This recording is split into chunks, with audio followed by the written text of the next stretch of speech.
Hello there and a very, very warm welcome to my YouTube. Today I'm going to take a look at three Battle of Britain fighter aces, namely Paddy Finucane, Sailor Malan and Eric Locke. Paddy Finucane moved with his family in 1936 to settle in Richmond, Surrey. He got a job as a clerk when he was 17, but he was looking for adventure and he applied to the RAF with his parents' permission and was accepted in the summer of 1938. Like many greats, he struggled at first, one instructor calling him a thick-headed fool, but he carried on. On the 5th of September 1938, when he was flying just 20 feet above the ground, the nose of his plane dropped suddenly. He pushed the throttle wide open to climb steeply, much to the discomfort of the instructor in the rear. Finucane saw the funny side of it and wrote, "I shook up his breakfast for him and got a bit of my own back for all the curses I've received. Boy, what a treat." 4 days later, Finucane was coming in over the aerodrome at about 1,000 feet at a speed of 70 miles an hour. As he descended to land, he didn't notice how near he was to the boundary hedge. I was 5 feet off the ground and about 20 or 30 feet from the hedge when a voice was coming through my earphones, asking me quite politely what I was going to do about the hedge in front of me. Phew, what a shock. He managed to haul the plane's nose up sharply and cleared it by a fraction, and the plane's wheels ran along the top of the hedge. 1942.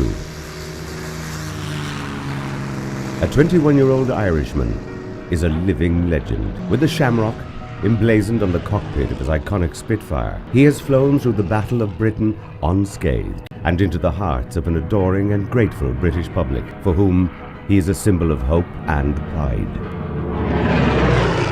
He had a great number of admirers around the world. He was admired because of his prowess and because we all needed people to be proud of. Paddy Finucane, he was a hero in the country. He was the leading fighter ace, and obviously one was proud to go and fly with that man. Paddy went into a very steep left-hand turn. I followed him, and had I not have turned with Paddy, a 190 would almost certainly have shot me down. I thought very highly of him. I mean, we all knew about him because there he was at the age of 21, leading a whole squadron of Spitfires.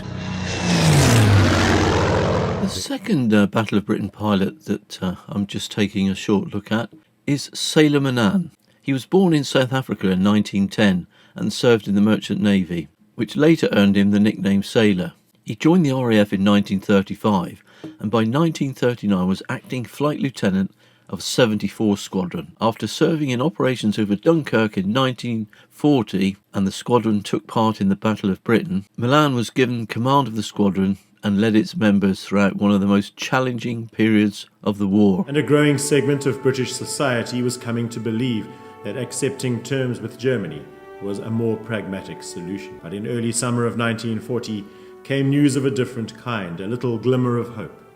For the defiant Winston Churchill had, by King's commission, been appointed as Prime Minister, replacing Neville Chamberlain on May the 10th. 3 days later, Churchill made a memorable speech, priming his people for the inevitable fight which lay ahead.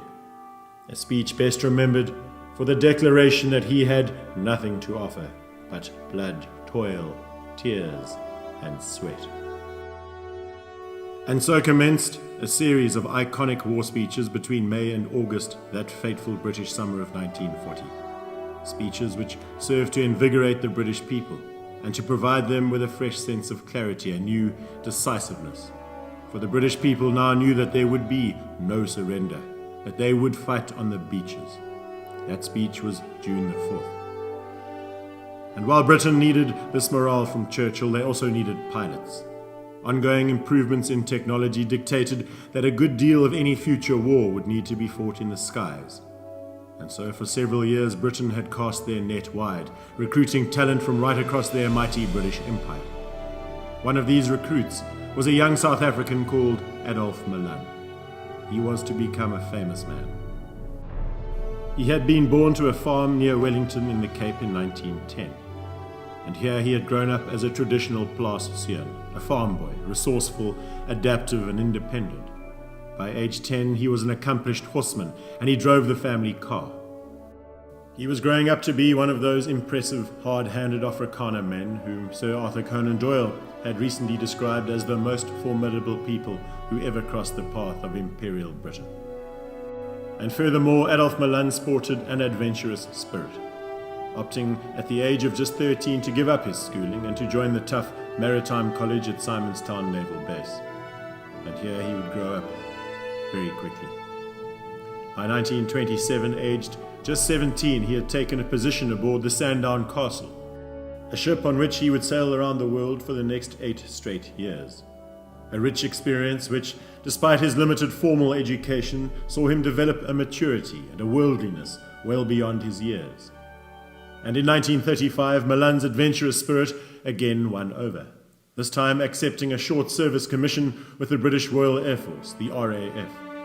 And so at age 25, he now switched his services from the sea to the air, a move which prompted his unusual nickname for a pilot, Sailor.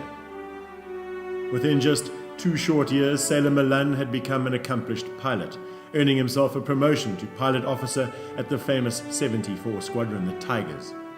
And by the time World War II commenced, he had achieved the rank of flight lieutenant. Sailor Malan was proving to be an instinctive pilot, with a deadly shot. During the evacuation of Dunkirk in June of 1940, he was attributed with taking down no less than 5 German airplanes, himself. Here was a rare talent. And on August 8th, just 6 weeks after Dunkirk, Sailor Malan had been granted full command of 74 Squadron. This was by now the crux of the deadly Battle of Britain. But Sailor's already impressive reputation and that of his 74 Squadron were to reach dizzy heights just 3 days after his appointment, because August 11th, 1940 would prove to be a famous day. For the German Luftwaffe attacked the British coastline with a new intensity. And 74 Squadron, which had by now emerged as one of the finest units within the RAF, was dispatched to intercept these incoming German Messerschmitts. And in a series of furious dogfights just off the British coast, 74 Squadron shot down an estimated 38 German planes. Sailor Malan's bravery and skill in the air that day would never be forgotten. A masterful performance. Indeed, August 11th would come to be remembered by the men of the RAF simply as Sailor's August 11th. Although his own observation of that day was surprisingly bland, it lacked any of the jubilation which one might expect. Instead, Sailor was ice cold, noting simply that it had been, and I quote, a very successful morning of combat. But Sailor Malan somehow seemed to have found a way to beat the odds, because August 11th would turn out to be the first of 18 such victories over the Luftwaffe, so sealing his label as the King's favourite Afrikaner. Sailor Malan put his own success down to 2 things. Firstly, he flew with great purpose. His worldliness, learnt as a young man in the great ports of the world, had installed in him a firm belief that shooting down German planes was, quite simply, good for humanity. And this sense of purpose was further amplified by the fact that his wife had, just 3 months before August 11th, given birth to a baby boy. And so Sailor had a very tangible picture in his head of what he was trying to protect, his beloved wife and his tiny baby boy, christened Jonathan. And in addition to British pilots, there were Australians and New Zealanders, men from India and Canada, Nigeria and South Africa, Malaysia, Sierra Leone, Poland, men like Flight Sergeant James Hyde from Trinidad and Flight Officer Mahinder Singh Pooji from India, the man who insisted on wearing his Sikh turban whilst flying his Hurricane into battle. A diverse group of men carrying with them exotic accents and every shade of skin colour. A powerful reminder of how irrelevant our differences are if we can find a common cause for good. But after the war, Sailor Malan retired from the RAF and returned back to South Africa. But having invested the best years of his life fighting for freedom, Sailor Malan, and indeed many ex-servicemen, struggled to adapt back to the absurdity of race politics, particularly after the 1948 elections, when the victorious National Party implemented its new policy of apartheid. And many of these ex-servicemen began to voice their disapproval, initially through an ex-servicemen's organisation called the Springbok Legion. The third Battle of Britain pilot that we're taking a look at is Shropshire-born Eric Locke. He might have achieved much in civilian life, but circumstances conspired against him. Instead, he became the RAF's most successful British-born pilot in the Battle of Britain, shooting down 16 German aircraft with a half share in another one. His exploits won him many medals, the Distinguished Service Order and the Distinguished Flying Cross, which he won twice. During the Battle of Britain, Locke was known as Sawn-Off Lockie to his RAF pals because of his short stature. He was wounded several times, yet lost none of his zeal for the fight. But within a year of becoming one of the most famous pilots in the RAF, his luck finally ran out. When you talk about aces, you have to actually understand the whole history of aces. It's something that comes from the First World War, and it's something actually that comes from the French. They wanted to publicise the way in which their aviation was winning the air battle when on the ground they were really badly off. The Germans were defeating the French at almost every battle. So for propaganda purposes, they created this term an ace. And interestingly, the British did not use the term ace in the First World War because they felt that that was demeaning of those pilots who didn't shoot down 5 aeroplanes. By the time that 1940 comes about, several of the squadrons have already fought in France, so they understand the German tactics. What then is important is to train the replacements to understand that.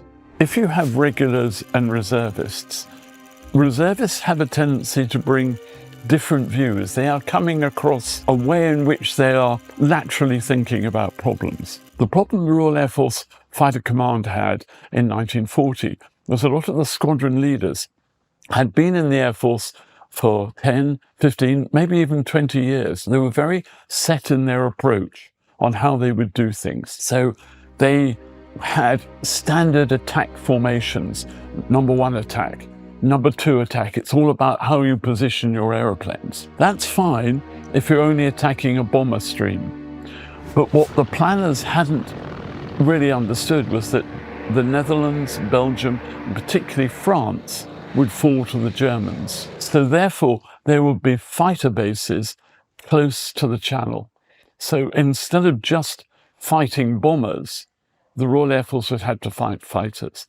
I truly hope you found that short film and that short look at 3 amazing Battle of Britain fighter aces. That is Squadron Leader Paddy Finucane, Group Captain Sailor Malan, and Flight Lieutenant Eric Locke.